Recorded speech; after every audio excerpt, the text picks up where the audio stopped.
नमस्कार. एक अतिशय महत्वाचा प्रश्न जो आपल्या सर्वांच्या समोर उद्भवत आहे की मुख्यमंत्री माझी लाडकी बहीण योजनेमध्ये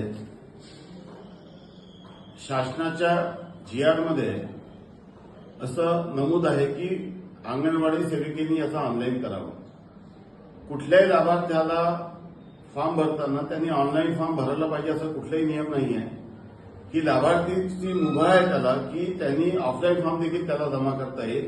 आणि मी वारंवार सांगत आहो की ऑनलाईन फॉर्म करून देणे ही शासनाची जबाबदारी आहे. परंतु असं लक्षात येत आहे की अनेक गावामध्ये आमच्या अंगणवाडीच्या सेविकेला सर्व्हर आणि अनेक अडचणीमुळे ऑनलाईन करता येत नाही. काही ठिकाणी चुकून किंवा चुकीच्या पद्धतीने ते फॉर्म लोकांना परत देण्यात आल्याची तक्रार देखील मला मिळालेली आहे काही काही गावामध्ये. परंतु आता सरकारने नवीन जीआर काढलेला आहे आणि जिल्हा नियोजन समितीचा जो निधी आहे त्याच्यामधून 1% निधी या कामासाठी लागणाऱ्या मनुष्यबळासाठी आपल्याला खर्च करण्याची मुभा आहे. त्यासाठी प्रत्येक तहसीलदाराला 3-3 लाख रुपये देण्याबाबत निर्णय झालेला आहे. प्रत्येक बीडीओच्या कार्यालयात तालुका स्तरामध्ये वॉल्यूम केलेले आहे.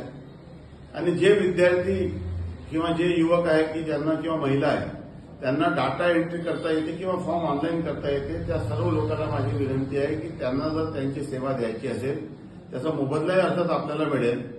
परंतु आपण जर या कामासाठी कुठल्याही व्यक्ती जर काम करण्यास इच्छुक असेल तर त्यांनी माझ्याशी संपर्क करावा.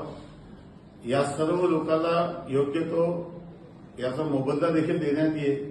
आणि हे सर्व फॉर्म ऑनलाईन करण्याची प्रक्रिया ही प्रशासकीय व्यवस्थेचा भाग आहे.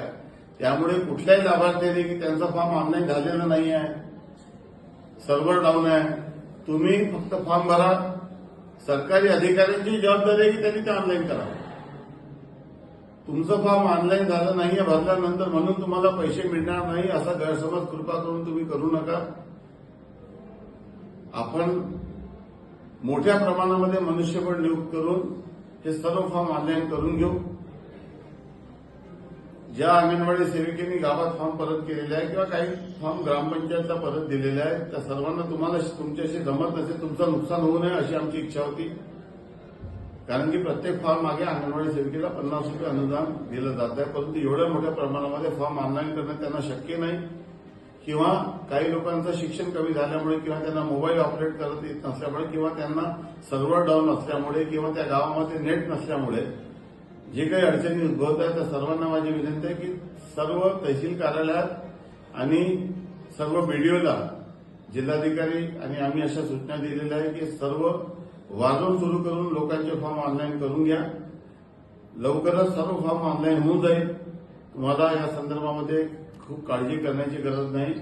सर्व पात्र लाभार्थ्यांना लाभ मिळेल हे मी आपल्याला आश्वस्त करू इच्छितो.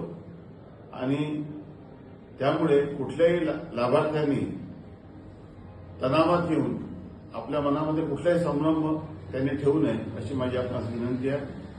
कृपया हा माझा व्हिडिओ जास्तीत जास्त लोकांना शेअर करा, व्हायरल करा, जेणेकरून लोकांमध्ये असलेला संभ्रम दूर होईल आणि गोरगरीब महिलेला प्रत्येकाला पात्र लाभार्थ्याला जे 1500 रुपयाचं अनुदान आहे तो आपण या निमित्ताने निश्चितपणे देऊ एवढं मी आपल्याला सांगतो.